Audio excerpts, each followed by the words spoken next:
शुक्राणु संरचना को समझने के लिए हमको डायग्राम को समझना बहुत ज़रूरी है। अगर हम डायग्राम को समझ जाएं तो शुक्राणु संरचना आसान है। ठीक है, सबसे पहले हम शुक्राणु संरचना ड्रॉ कर रखा है ना। इसमें हम नामकरण के बारे में समझेंगे। तो शुक्राणु के 3 भाग होते हैं। ठीक है, पहला जो भाग होता है ऊपरी भाग, उसको बोलते हैं शीर्ष। जो मध्य वाला भाग होता है उसको बोलते हैं मध्यखंड, और जो नीचे होता है उसको बोलते हैं पुच्छ।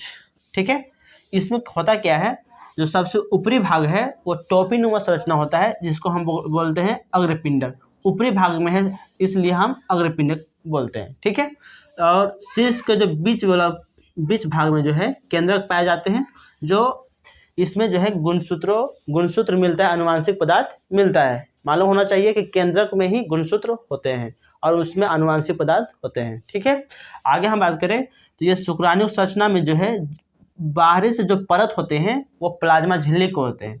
शुक्राणु के जो बॉडी पूरा आवृत होता है ये प्लाज्मा झिल्ली से होता है। ठीक है, अब यहाँ बात करें कि मध्य खंड में जो है असंख्य माइटोकॉन्ड्रिया पाया जाता है। असंख्य मतलब एक से बहुत ज़्यादा, है ना।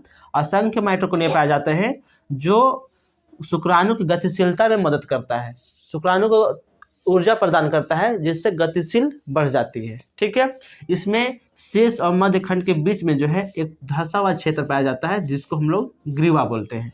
ठीक है, यही चीज़ हमने यहाँ पे लिखा है।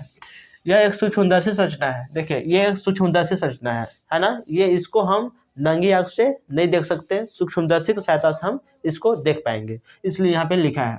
जो एक शीर्ष ग्रीवा, एक मध्य खंड, एक पूंछ बनी होती है, एक प्लाज्मा झिल्ली शुक्राणु की पूरी बॉडी को आवृत किए रहते हैं। शुक्राणु के शीर्ष में एक केंद्रक होता है तथा इसका अग्रभाग एक टोपीनुमा संरचना से आवृत होता है, जिसे अग्रपिंडक कहते हैं। अग्रपिंडक एंजाइमों से भरा होता है। देखिए ये जो अग्रपिंडक है इसमें जो है एंजाइम पूरा भरा होता है ना।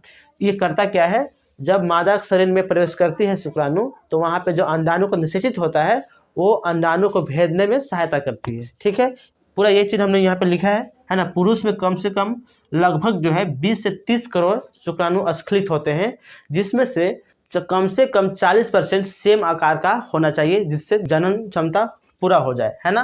सामान्य जनन क्षमता के लिए कम से कम कितना चाहिए, 40%। 60% उतना नहीं है तो कम से कम जो है 40% होना चाहिए। ठीक है, इसका फुल वीडियो हमने YouTube चैनल पर डाल दिया है, आप वहां जाकर देखिए। YouTube चैनल का जो लिंक है हमने बायो पे दिया है।